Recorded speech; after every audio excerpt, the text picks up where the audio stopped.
What's up guys, my name is Josh Newlin. In this video, I'm going to share my honest college soccer experience. For the last 4 years, I have played NCAA Division III college soccer. And in this video, I'm just going to share my story, the lessons learned, the obstacles, everything I went through in that time. Josh Newlin keeping an attempt on goal from happening.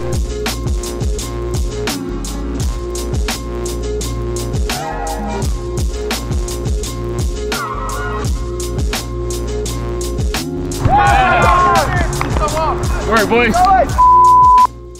So, like I said, I have played NCAA Division III college soccer here in America. The school I go to is in Texas. I just finished my senior season a little more than a month ago. I just took a little bit of time after season, gather my thoughts, reflect on what my experience has been through this journey of college soccer. Just want to make a very important disclaimer before I get into it. First and foremost, I'm being honest here. I by no means mean to burn any bridges. I'm not going to drop names. I'm not going to, blame people. This is just honesty. I'm going to tell it like it is. Of course, this is my experience. So if there's any bias there, take it with a grain of salt. And please listen when I say this.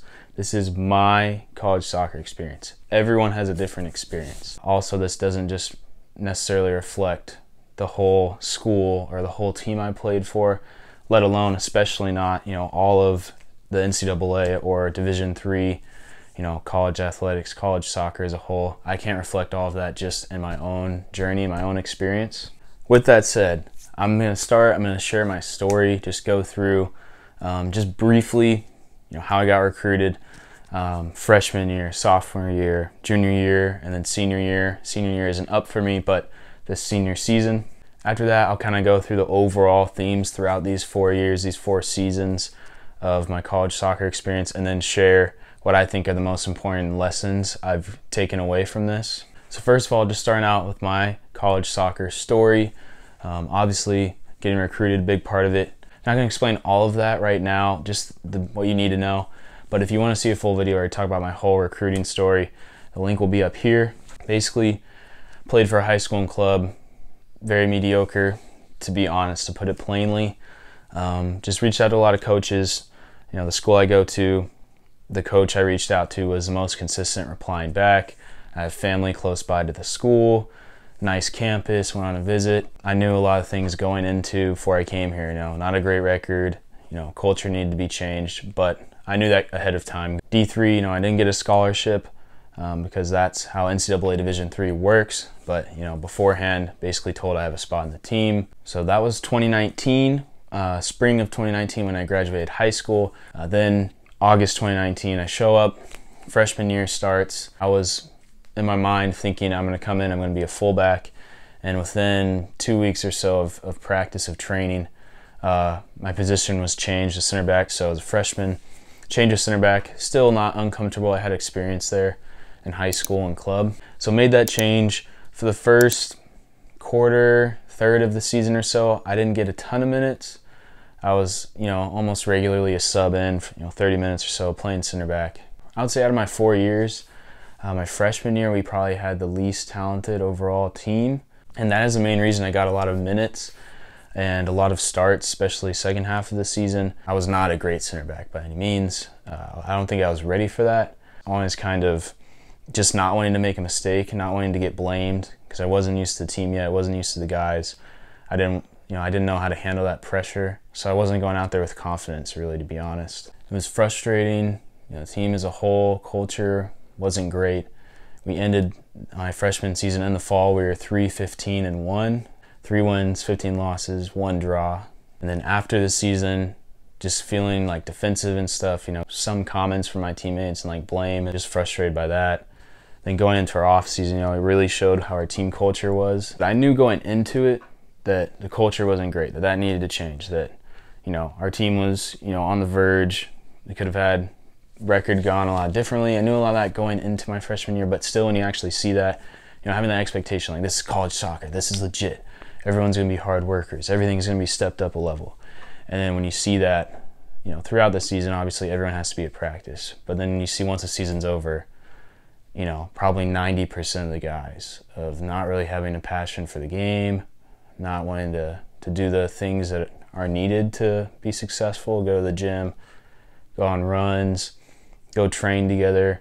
It's like, you know, we'll just play indoor, we'll just play pickup here and there. And then if we train, it's more just kind of goofing around. I don't want to play my position. I don't want to do practical drills. Just really annoyed by that. You know, as a freshman, especially coming from my senior year at my high school. My high school team was very mediocre, but being a leader, being a captain on that team, being someone that was like bringing the level up, trying to change the culture there, then coming to college soccer where I'd expect, you know, that'd be the bare minimum is full effort. And that wasn't there. Then, you know, as a freshman, I'm sure I annoyed a lot of people trying to say things to the team like, we need to be doing this, we need to be doing that. You know, butted heads with some guys. Going into our spring of my freshman year, I think we had like 2 days of training a week that we set up, and there was some useful drills, but again, when most of the guys' attitude is not taking it serious, you don't really get much progress out of that, even if the drills are great or whoever's leading it is doing a good job.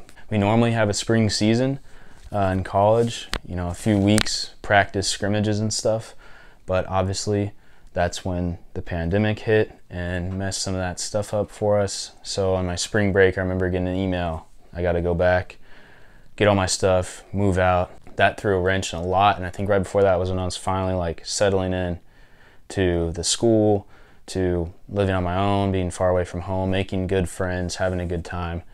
That happened. So a lot of question marks, a lot of uncertainty going into my sophomore year.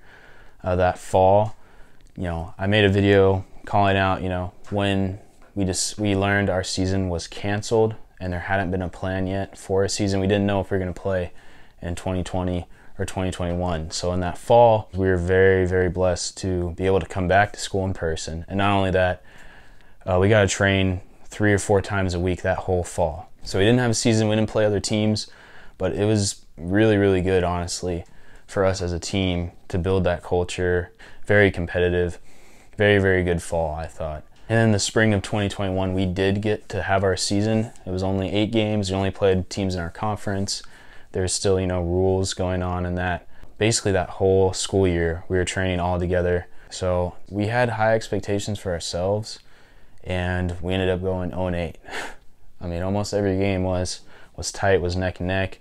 We had a few games, a few things we'd done that we hadn't done before, challenge teams, but our end product just wasn't there. As far as me individually, I started the first game. I thought I played very solid overall defending. Felt like I made a lot of improvement from freshman year. I actually got hit in the head really bad, so they were worried about a concussion, subbed me out towards the end of that game. And then after that, I just didn't start any more games. I didn't get much more playing time. I thought I was training pretty well. I thought I performed well in the games, and I thought I deserved a chance. I mean, we went 0-8. We weren't losing terribly to teams very often, but still, you know, defensively wasn't perfect, wasn't solid. I get it's a short season, but that was frustrating for me. So not a great season, but I think that was really the start of where our team culture was changing. We got used to that constant training. A lot of chemistry built that year. We got along great, and very frustrating end results, but I think there was big progress made. Then going into my junior year, that fall, we were starting to get over that hurdle of the pandemic. So going into junior year, again, because of how the last season went, I was like, I just want to secure my spot as a starter. Came in fit, good train over the summer, ready to go. We had a coaching change. Coach I had for my first 2 years left, and one of our assistants came up, became the head coach that year. So that was a bit of an adjust. We also had brand new coaching staff. We had 2 new assistants come in. That year, where do I start? So that year, for the first 5-6 games, I think, barely played, to be honest. It was very frustrating. Sophomore year, I thought I deserved starting spot. I thought I deserved more minutes. I didn't play my absolute best. When I did play sophomore year, I didn't train my absolute best. But junior year, I mean, like I said, I'm going to be honest. It wasn't just me. It was teammates, other guys on the bench. It's like, why is he not out there? Why is he not playing? We were giving up probably on average about 3 goals a game in those first 5-6 games. I didn't know what else I could do. And then when I did get the nod, got to start, that first weekend bittersweet because I came in, I gave up 1 goal in 2 games that I played. One of those games I did an analysis on, and I would call it the best game of my career, of my life, just defending wise. I mean, just cleaning up a bunch of stuff, hustling, played really well, and finally got like recognition, like, okay, this is your spot, like you proved it. And we played back-to-back games, Friday, Saturday. A little bit before halftime, that second game of the weekend, I pulled my hamstring going on a sprint, so that put me back, a couple weeks again. So very frustrating. And that weekend, I got recognition from our conference of an outstanding performance, as they call it, like an honorable mention for Defensive Player of the Week. And it's just frustrating, like, same time I got it, then I get injured. So that was the first season where injuries really played a role in it. I was fighting against that. I think I had an ankle sprain as well mixed in there. A hamstring kind of flared up again towards the end, so I was really just barely picking up minutes. Spent a lot of time on the bench. There's a few weekends where I didn't travel at all with the team either. A few games I totally missed. So it was frustrating with that. Towards the end, I did pick up a couple minutes here and there, some of our final games. But it was pretty similar to freshman year, I think. We finished 3-14-1.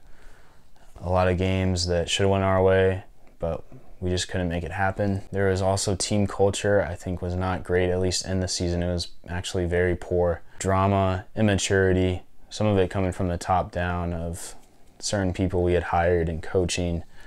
But then also freshmen, and normally freshmen get humbled quickly, but this year first team, reserve team were split. So there was some freshmen having attitudes. There was just a big divide, not necessarily just skill level, but other ways between first team and reserve teams. There was just kind of immaturity, drama between that.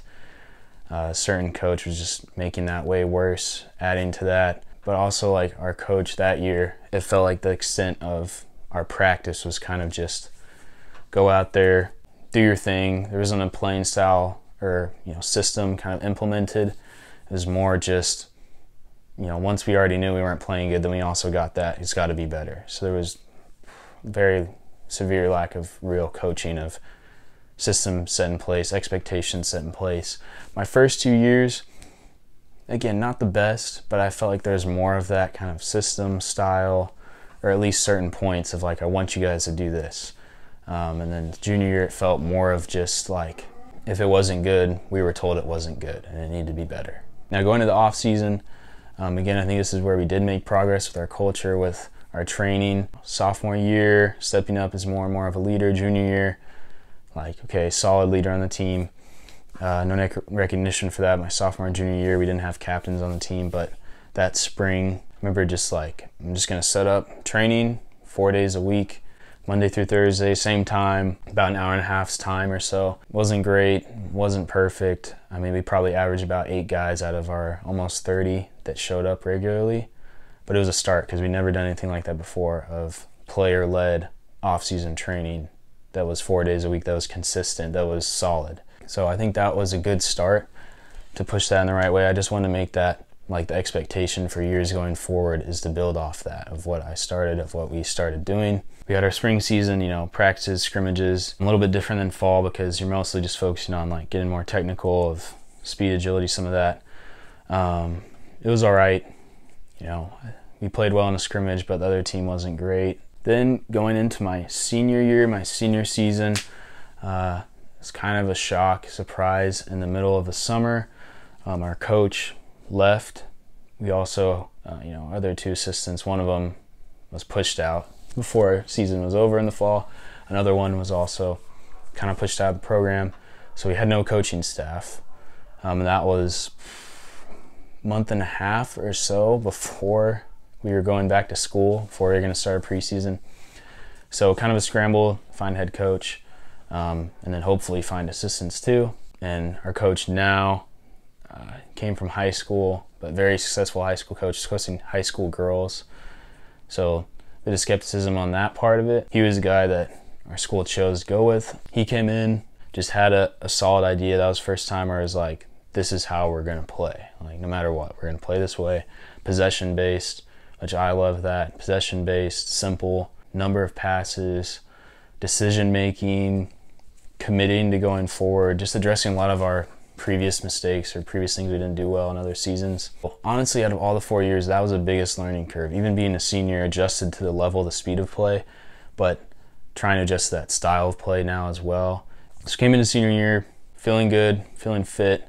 Thankfully, my whole senior year though, no injuries. That was probably the biggest goal. And then second biggest goal is just get as many minutes as I can. Again, thinking I'm gonna go in and be a center back.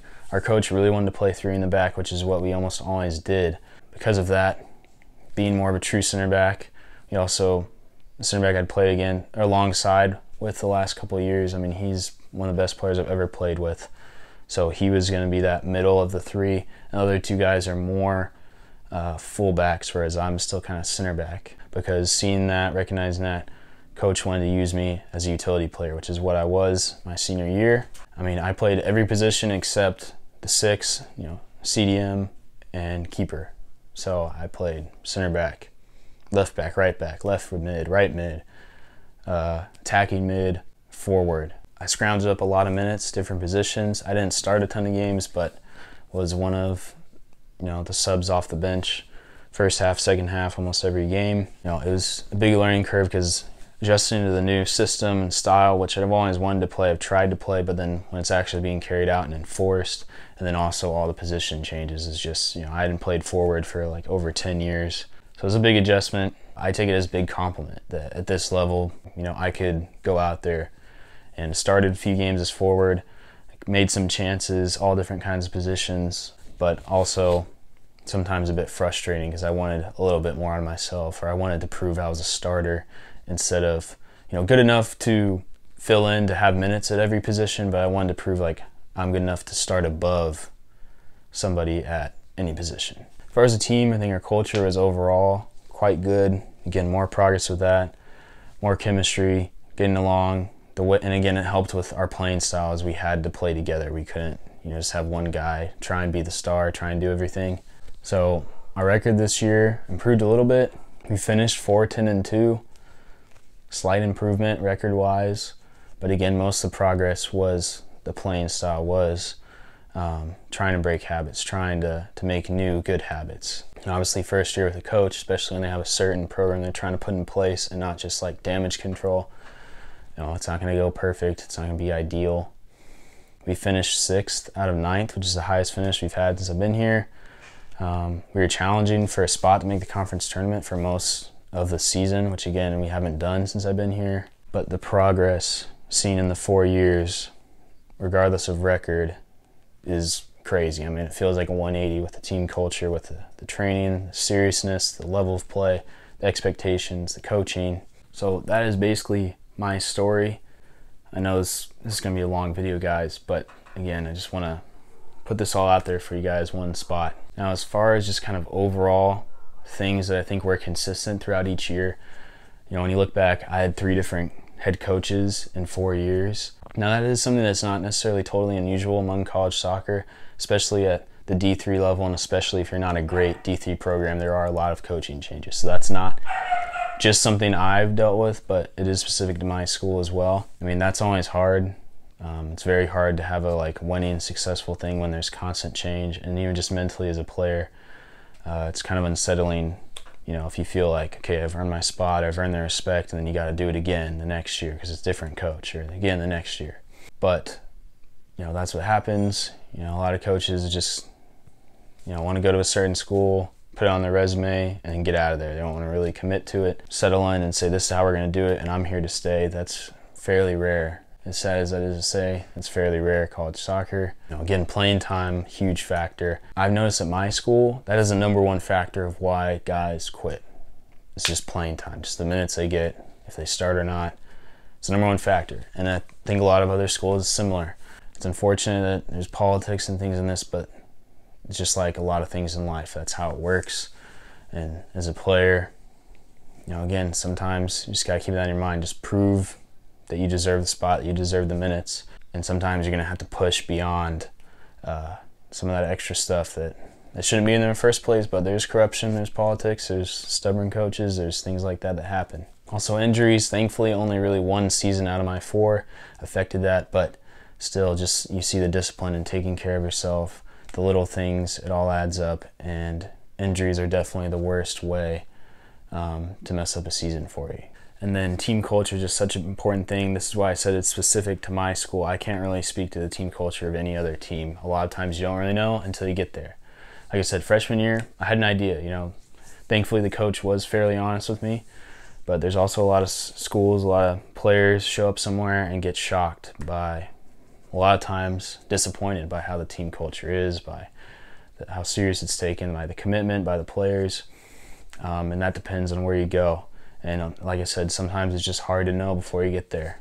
But I think that is probably the biggest factor in your enjoyment of your experience in college soccer. Really any team you're on, is the culture is so important. So as far as lessons I've learned from this, the most important lessons, like I kind of mentioned, it's a game of opinions. It's also a game of politics, something that sucks to deal with that as a player. But again, you got to keep that in mind for yourself. There might be certain teams you just don't fit the style. They might want a certain center back that has a certain role but that complements another center back, or factors like that. And also bear that in mind, even the pros, there's guys that sometimes all it takes for them to just break through, change teams or change of coaches or change of position. Sometimes a lot of it's just mental. They just don't have the confidence, or they feel like they don't have the support in this position, and all of a sudden switch teams, switch styles, switch positions, switch roles on the team, and they just break through because they've got the support, they've got the confidence. Just a little alteration can change a lot, so bear that in mind. I've also really realized how important habits are, how important the little things are. The little things make a huge difference. The touches, the habits, the off-the-ball movement, the communication. There's so many little things that just are hard habits to break, that are hard habits to form, that are good habits, and they make a world of difference. Once you get to a certain point, it doesn't matter how big you are, how fast you are, how strong you are, if you don't have knowledge of the game, if you don't know how to position yourself, if you don't have technique, if you don't communicate with anybody or have your teammates communicate with you, it all goes out the window eventually. So it is so important to do that technical, tactical training, and those little attributes of communication, of chemistry with your teammates, all those things add up big time. And then the biggest thing, like I said, team culture, and how do you change that? I think it takes patience, and you gotta remember, you just gotta start somewhere. Just be faithful in those little things. It can be very hard, and you go into school, you're like, oh my gosh, the whole team culture, guys are lazy, guys don't wanna work hard, guys don't even have passion for the game. Just try and start small. It might just be with one of your teammates. Try and bring them to the gym with you. It might just be one of your roommates, teammates. Hey, come out and train with me. Or even if you get ignored sometimes in a group chat, just keep asking, like, who wants to go play today? Who wants to go train today? Who wants to come to me to the gym? Just try and keep building on those little things. Just start one at a time, and you'll be pretty amazed how far that can take you. And then also with the program, focus on the progress. Of course, the results are a big focus of the progress, the record, the games won, the playing time, the awards and all of that. But the biggest thing is progress, because results come and go. So try and just really focus on progress, especially if you are starting out at a losing team, a losing team culture. That progress, make that the biggest focus of get constantly better in every way. Of course, the record is part of that, but also the work ethic, the soccer IQ, the team attitudes, the team effort, team culture overall. And I think that's one of the things I do take pride in, of regardless of our record, I take pride in that in these 4 years, our culture as a team got dramatically better. Chemistry, commitment, seeing guys' passion for the game, of constantly wanting to go out and train, constantly going to go out and play now. And it was almost the opposite of that when I showed up. And there's things I could be bitter about, there's things I could still be frustrated about, of wanting to blame and make excuses. But honestly, even through the times where I felt I was unfairly treated, where I thought I deserved better, I deserved more playing time, or I deserved this award or that, or our team deserved better, we deserve better records, better results. I think it's just, I've learned lessons I could never learn if I didn't learn them this way. And that's what I've learned through this college soccer journey, of There's going to be times you feel like you're unfairly treated. There's going to be times where you might feel like you're the one person out of a whole team that cares.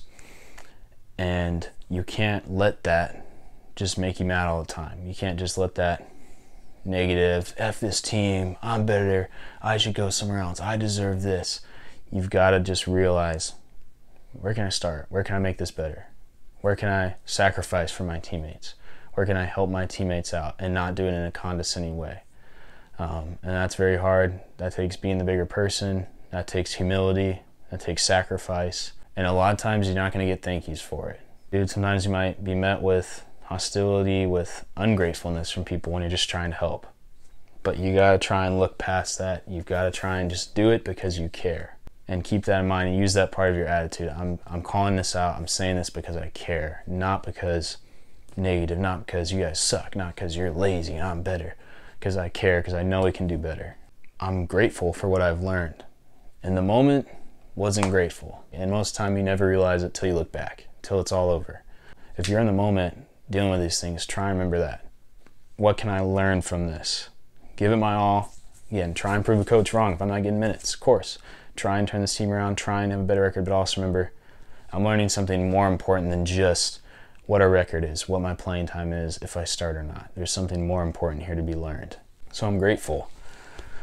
Whatever coaches I had, whatever teammates I had, however poor coaching, poor soccer IQ, poor effort, attitude, or however great attitude, or however great of a player, teammate, coach, whatever it was, I'm just grateful because I've learned from all of it. All of them, all of the good and bad, I've learned a lot from it. And I think it's only helped to make me a better man, to teach me important things in life that will apply to whatever I end up doing.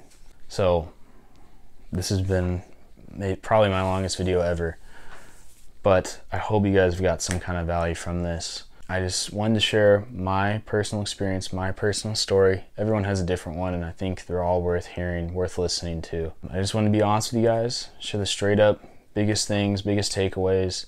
And I also, of course, want to thank you guys. Thank you for supporting me through this journey. Your comments, your support, it's inspiring. It's gotten me through sometimes. It's helped me keep pushing, keep working hard.